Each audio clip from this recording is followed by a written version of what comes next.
If you want access to capital, you have to essentially have a relationship with the investment bank that made you public. And I used to work in investment banking, so I'm very familiar with how these different types of structures work. You know, most people think of, let's take Tesla, for example. They think of Elon as the richest person in the world that must have a lot of power.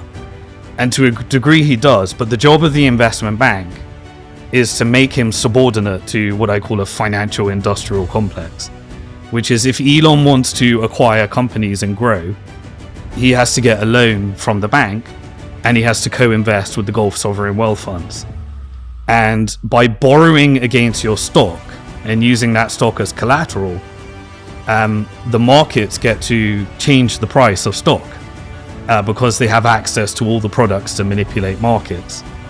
And so by this mechanism, you create the executives are kind of subordinate to their capital allocations and capital needs. And through this, you can manipulate many different things, like ESG was an example.